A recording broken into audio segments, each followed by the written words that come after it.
Hi everyone, welcome to or back to the channel. If you're new here, my name is Sammy and I like to yap about books, and today I'm going through my June reading wrap up. So I've actually had quite a good month this month. I have listened and read to 10 books in total. 6 of them have been audiobooks and 4 of them have been on my Kindle. So the first kind of set of audiobooks I will talk about is the Throne of Glass series. I listened to the last 4 books. 1, 2, 3, 4, yeah.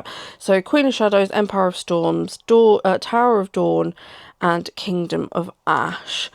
I genuinely cannot believe how much of these books I forgot. I think I only read them maybe a year ago. Maybe not even that.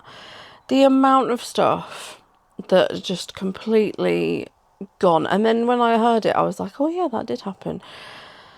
I forgot the yielding, people. I forgot the yielding. How in all that's holy can I forget the yielding? Oh, and I was heartbroken. Because that was a bit that I started listening to and I genuinely it didn't even click with me, and heartbroken all over again. It was awful.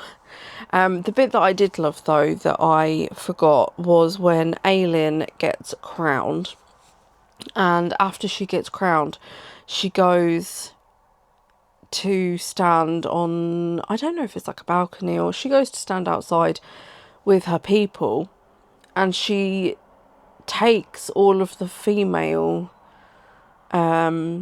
characters with her.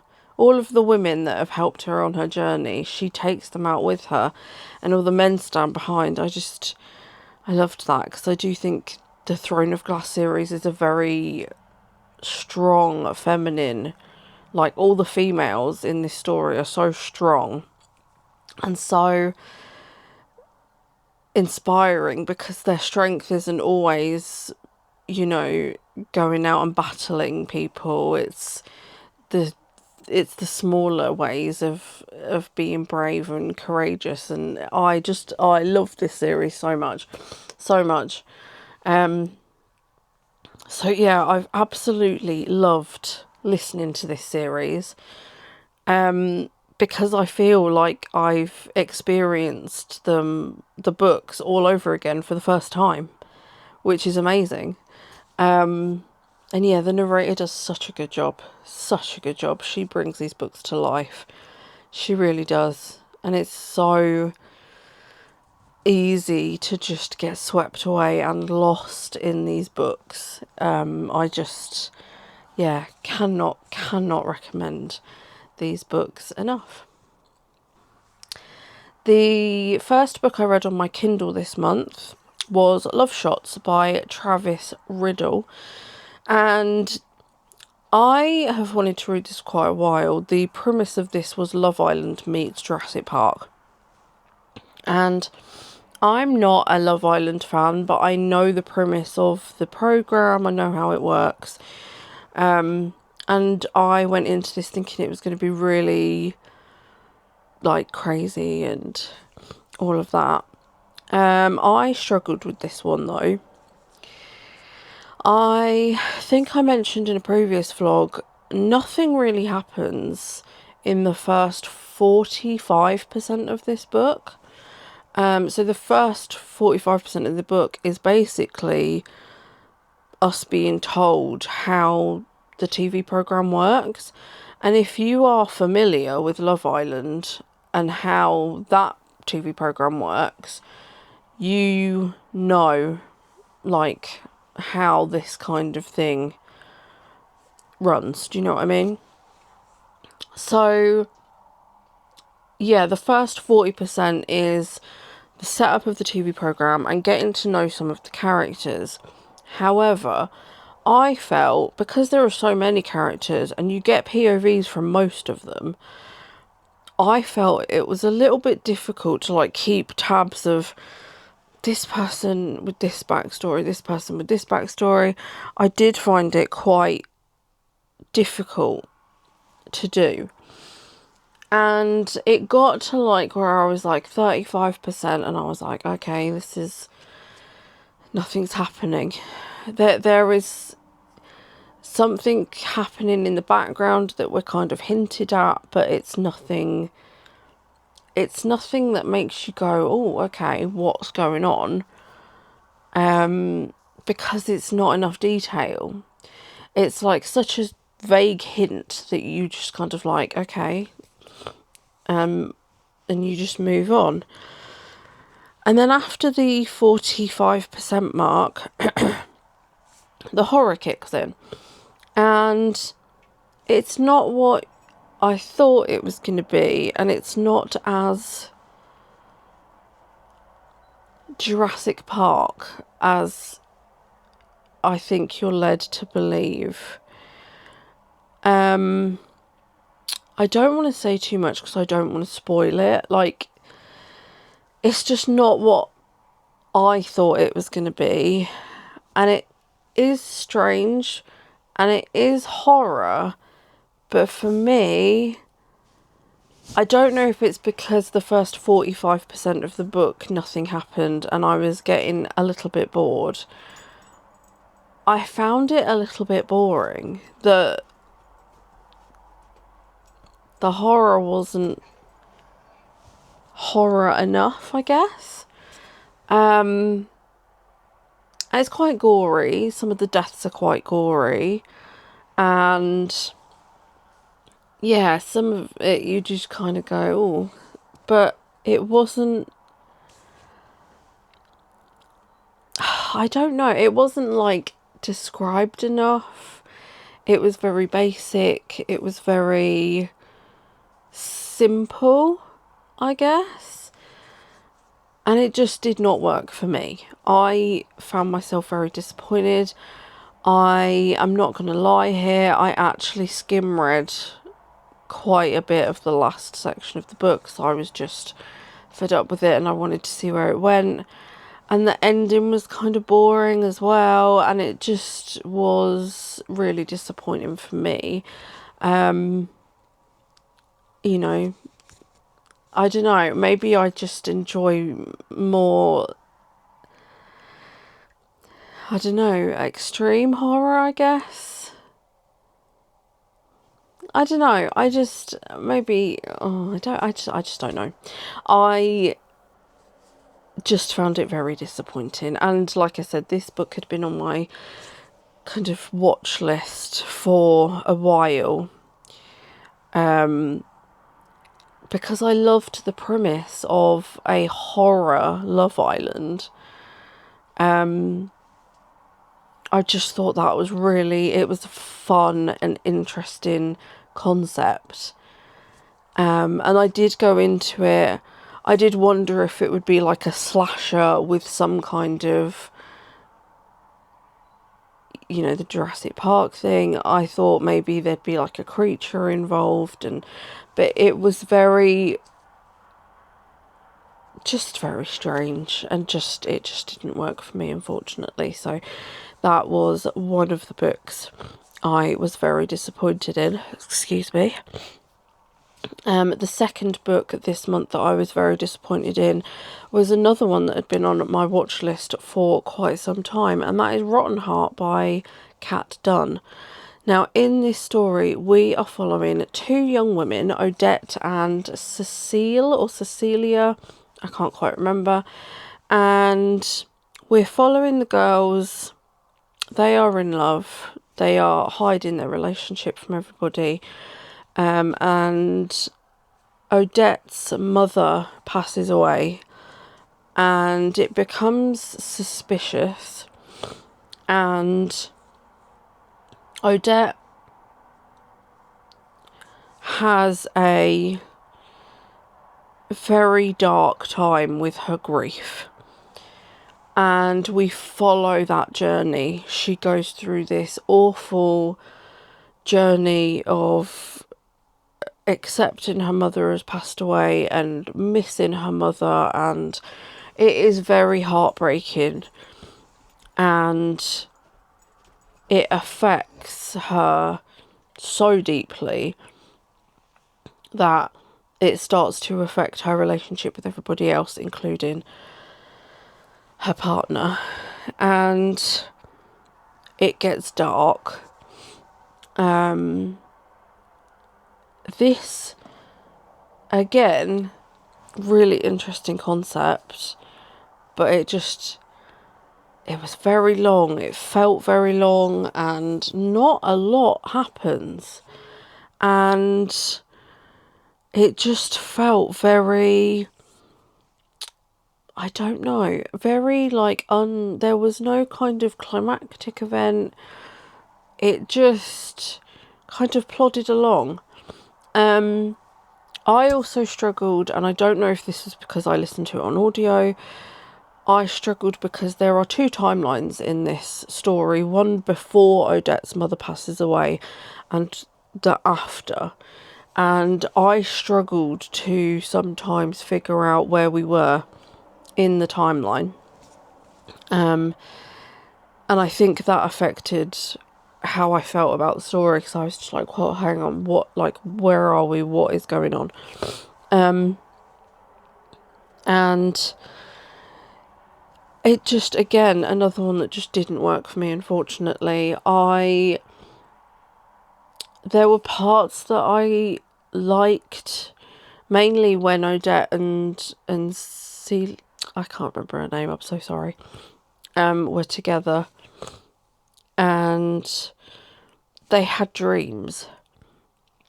They had dreams of running off, being together, having a little, I think they wanted an apartment somewhere, and that was their dream. That was their little goal. And I enjoyed those bits. I thought that was really interesting. And I thought it was written really well. Everything else just seemed very chaotic. Maybe it was just me. I don't know. Because I've read a lot of reviews where people rave about this story and this book, and unfortunately it just didn't feel the same for me, unfortunately. The next book I read on my Kindle was an ARC copy of A Kingdom of Wild and Power by J.F. Johns. Now, if you've watched any of my other vlogs, you will know how much I love this series. Again, I was lucky enough for J.F. Johns to send me an ARC copy of the book. So I've read all of these books as ARCs, and I love this series so, so much. A Kingdom of Wild and Power comes out on the 15th of July, so you've not got long to wait. And we pick up exactly where we left off from book 3. We are following all the same characters, and there are such big twists in this one. I could not put it down. I love these characters so, so much. There is one character in particular that I was hoping, beyond hope, was going to get some kind of happy ending, and it didn't work out how I wanted it to. It was still beautiful, and still I understood why it had to happen, but heartbreaking all the same. And there are characters who go through so much in this book, in this installment of the series. Massive plot twist at the end. Oh my goodness. I sat and I read it, and I was like, oh, she just, oh my gosh. So good, and I am so excited for the next one. I don't know if this is true, but I believe the next one, it will be the last book in the series, which I'm terrified if that's true, because I'm not ready to say goodbye to these characters. There's so much that needs to happen. But if you haven't read these books or heard about these books, I do talk about them in my other vlogs, so you can check those out. But I will just chat a little bit about it here.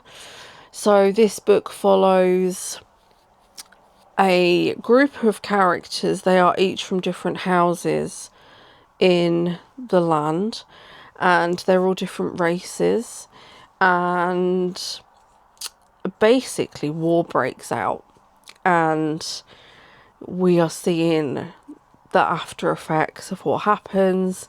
There have been some absolutely heartbreaking family massacres, and yeah, it's just such a beautifully written story. And what I love in particular about these books is when I read it, I can see it in my head. A lot like reading like Sarah J. Maas, Rebecca Yarros, that kind of thing. I can see what's happening in my head when I'm reading. And I love that. And it's such a epic story because it covers so much. All of the kingdoms are all different. All of the people are all different. All of the characters are so different. They have different arcs going on. They have different drives and wants. And there's a character in particular, and I actually chatted a little bit to JF Johns about her, because I posted my review, and JF Johns, she's so lovely. She got back to me and she was like, thank you, I'm so glad you enjoyed it. I said I loved it. We got chatting about a certain character, and she is just the definition of a phoenix, and her story has been heartbreaking. And then in this installment, I was absolutely just shocked by what happens to her, and it is sad, and it's you would think, oh my gosh, she's been through so much and now this has happened. You would think she's gonna take some time to like process and, you know, rally herself, but she just does it. It's just an automatic. She gets knocked down, she stands back up. It's absolutely awe-inspiring, and I love her. She's just amazing. And that's just one character. There are so many characters in this story that I absolutely love. There are some new characters that come into it in this installment as well. And just the good thing about these books as well is that there is so much going on, but it never feels like it's too much. It never feels overwhelming, like you don't understand what's happening. It's a testament to J.F. Johns' writing, really, because I think sometimes when there is so much happening in books, you start to think, oh my gosh, I'm absolutely lost, and I need like a mind map of what's going on and who's where and what's happening. But with these stories, with these books, it's crazy because she writes it so well. You just, every chapter is a different character, and as soon as you are with that character, it's like zoom, you know that storyline and you carry on with it. And it's just, I just cannot recommend this series enough. She is so talented a writer, and this story is just epic, absolutely epic. I would say it is on scale with ACOTAR and Throne of Glass. That's how brilliant these books are, in my opinion. But yeah, she's so talented. Go and give him a read, because it's been that this book is my favorite book of the month. So yeah, it's just brilliant. I can't rave about it enough. The next physical book I read was Final Space, The Final Chapter by Olan Rogers. Now, if you've watched my vlog previously, I told you the story of how everything went down with the book and how I've been waiting 3 years for the book to arrive. I read this in, I think it was just over an hour. I just had to know what happened. It was brilliant. I cried, I laughed, I cried some more, and then I ugly cried as well, because the end was just,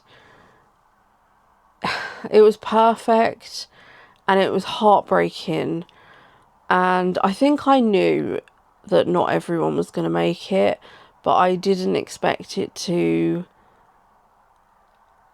be who I thought it was. So I was heartbroken, but it was absolutely brilliant. The artwork in it is amazing because it's very in style for how Final Space was when it was a TV program. And yeah, it was just brilliant. There were some really funny bits that you'd only get if you had watched the program, and I loved it. But also, if you hadn't watched the TV programme, the first part of the book does cover what happens in the show. So I thought that was cool, because if you weren't aware, you could do like a little catch up and then have the end. And that was really nice. I loved how there were some QR codes at the back of the book as well, and they gave links to extra little comic books, which was really cool. And yeah, and then I read the acknowledgement note at the back from Olan, and I cried all over again. And I cried because this show has a really special place in my heart. This was like a program that me and my husband watched when we were it was quite early on in our relationship, and we just fell in love with it, and it's something that we followed, and it followed our relationship. It was something that we always came back to. And how it all ended, and how it ended in the graphic novel, it just hit me. And yeah, I got very emotional about it. And yeah, that's all I can say about that, really. I just, again, it was really nice as well to read a graphic novel kind of in the middle of the month. It kind of broke everything up. It was a quick read. It meant a lot to me to read that after so many years of waiting for it. And it was just a perfect little palette cleanser. And I definitely reread it because I love the show so much. I love the characters. And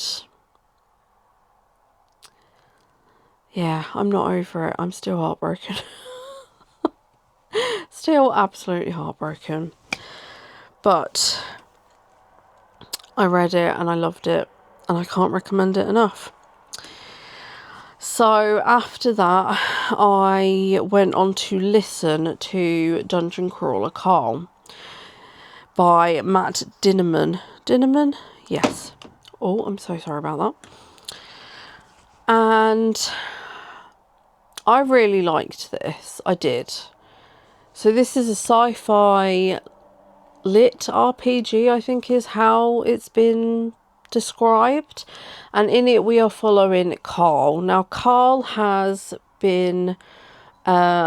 survived a alien takeover of Earth, and the aliens are mining Earth for anything that they can get their hands on, any kind of minerals or metals or whatever they can get their hands on. And basically any buildings, anything with a roof, collapses in on itself. And so most of the world, most of the population actually dies. But Carl survives because his ex-girlfriend's cat decides at that moment to escape the flat and go outside. So he is outside in his underwear and his ex-girlfriend's 2 small Crocs, trying to get the cat back in when the building collapses and he's left outside with the cat. The alien people who are taking over tell the survivors on Earth that they can either try and survive on Earth as it is now, and, you know, good luck to you, or they can join a alien game show in which they do dungeon crawls, and the winner, I can't remember what the winner does, I guess just survives. So Carl takes his cat into the dungeon crawl and they start playing the game. I thought this was really funny. There are parts that I really did love. There are some really good references to TV, film, just life. And I did really think it was funny. Princess Donut, the cat, absolutely stole the show for me. It's just the sass, the genius. The fact that Princess Donut gets higher stat levels than Carl when they go into the game, it was just hilarious. And the fact that she's just more powerful and she's this tiny cat and she's got so much sass, and I just absolutely loved her. I will say I did find it was a little bit long, and I did start to be like, oof, this is quite long. It did start to lose me a teeny tiny bit towards the end. And I will also say, if I had read this as a physical book, and I'm being 100% honest, I'm not sure I would have finished this book. I think the audiobook, the narrator, was what absolutely stole it for me.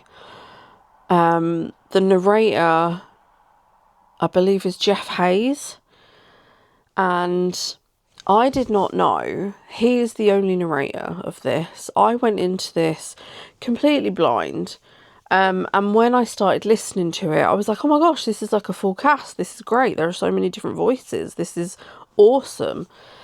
It's just the one man. It's just Jeff Hayes doing all of these different voices. And his range is absolutely insane. He is brilliant. The voice that he does for Princess Donut is just, it will live with me forever. I love her, and I think it is because of how he brought her to life. I also loved with the audiobook how, because it's a game show and they do like announcements that come through like I guess like a tannoy system or something like that, so it sounds different, and there are different, like, there are so many different characters with different voices. I feel like if I read the book, there's no way my brain would have come up with those voices. And I feel like I would have really experienced the story so much differently that it would have taken it away. So I feel like, again, this is just my personal opinion. Maybe it's because I don't read a lot of sci-fi. I mean, I genuinely can't remember the last time I read a sci-fi book. I think, I don't know, for me, the audiobook was definitely the way to go. I think if I had read it, it had been I think there's so much going on. I don't think I would have been able to have fully kind of comprehended what was going on. So yeah, if you're debating about reading it, I would highly recommend the audiobook, just because it really gets you into that game show kind of simulation type thing. And it is a really good experience, and I would actually just recommend like listening to this alone, just for the performance that Jeff Hayes gives. I haven't decided if I'm going to carry on listening to the series. I think I would if the audiobooks came down in price. It's not something that I'm like, oh my gosh, I have to rush out and buy all of them so that I can follow the story. I don't know how I feel about Carl himself. I liked him,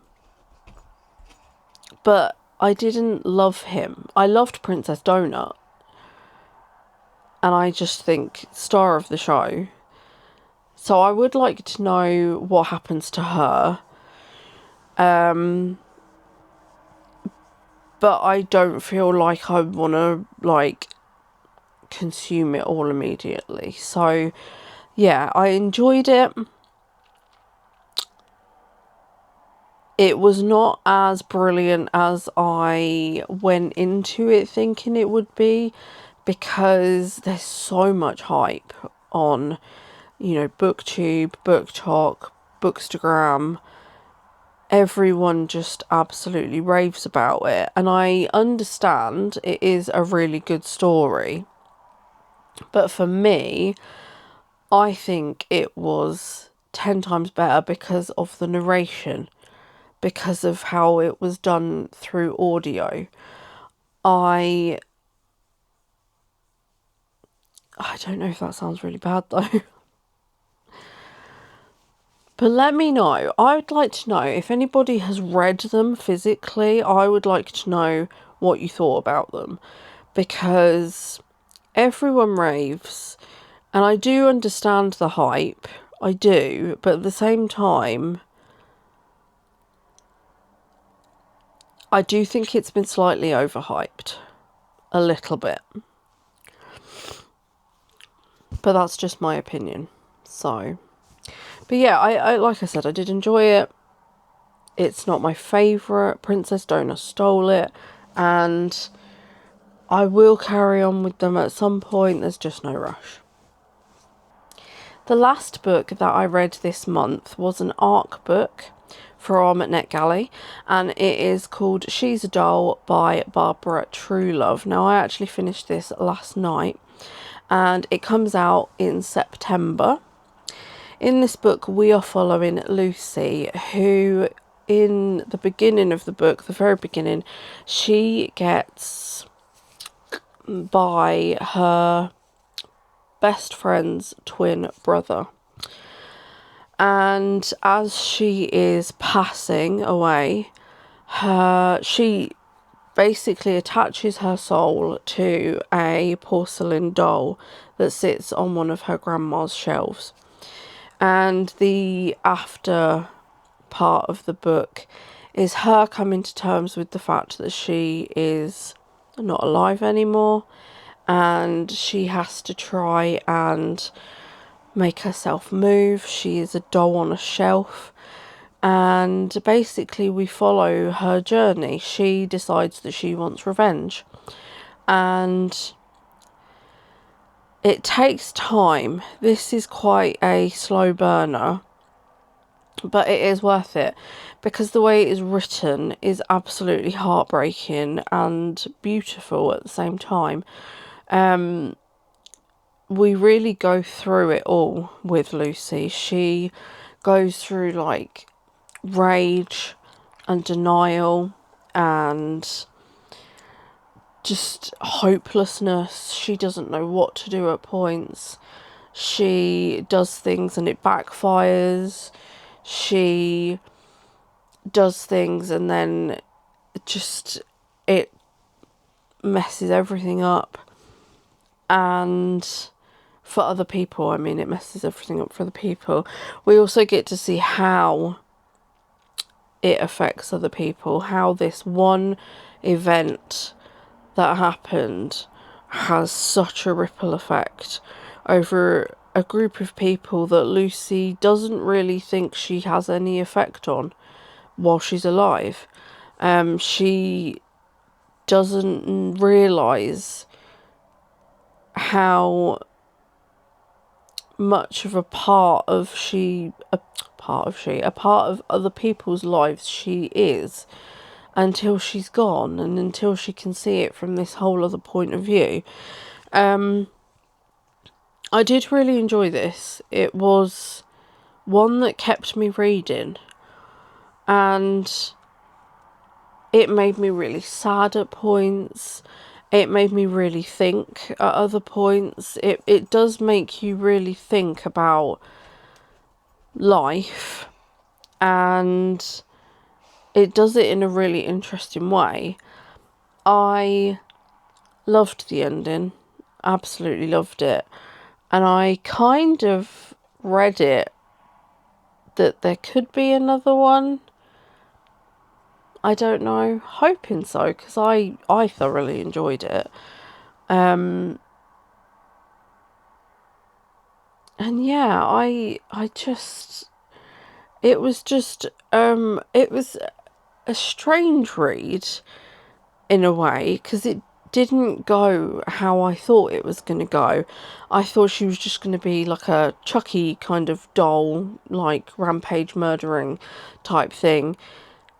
But it's not like that, and there's other elements to it, and it makes it slower, but it's very clever. It's very cleverly done, and I still really thoroughly enjoyed it. So yeah, I really recommend this one. Like I said, it comes out in September, and I would give it a go. The cover is absolutely stunning as well. Absolutely gorgeous. And the details in the cover as well, I didn't really pick up on them when I first looked at it, but there are details in the cover that are important in the story. And it's just, there are teeny tiny details that you notice that I only noticed after reading it last night. I finished it and I looked at the cover again. I was like, that is actually very, very cool. So yeah, I would definitely recommend this one. So yeah, those are the 10 books that I read this month. And I think it's been quite a decent month. I'm happy with 10 books. Like I've said in previous vlogs, I'm not really worried anymore about how many books I'm reading per month. I did set a goal of 100 books this year, and I've already read, I think, 62, 63, something like that. But I'm not like worried about that number. I just set it because on things like Fable and Goodreads, you need to set a goal. So we'll see how many I get through, but I'm not pressurizing myself. I think at the beginning of the year, I was really like, I need to focus and just read. Whereas now I'm very much like, I need to balance. I need to read and do other things and enjoy my reading, more to the point, rather than just be reading for the sake of reading. But I'm going to wrap this vlog up here. I do have something very exciting for the next vlog. I am going to be doing a Summerween readathon kind of thing. I have actually called it the Summerween Scarefest, and instead of doing like a week or a month, I have got, I think it's 20 books that I'm going to be reading and listening to, hopefully. You know, however long it takes me is however long my Summerween will be. So yeah, that'll be the next vlog. I'm very excited because I'm going to do it a little bit differently. I've seen a lot of other people doing Summerween and I thought I want in, but I want to do it differently. I want to do it my way. So look out for that. I'm very excited and I hope you are too. If you liked this vlog, please leave a like and comment. Please tell me what you read this month. What was your favourite books? What was your disappointments? What are you hoping to read next month? Are you doing a Summerween readathon slash, you know, read TBR? Let me know. I'm always interested. And yeah, thank you so much for watching. I will see you in the next one. Bye.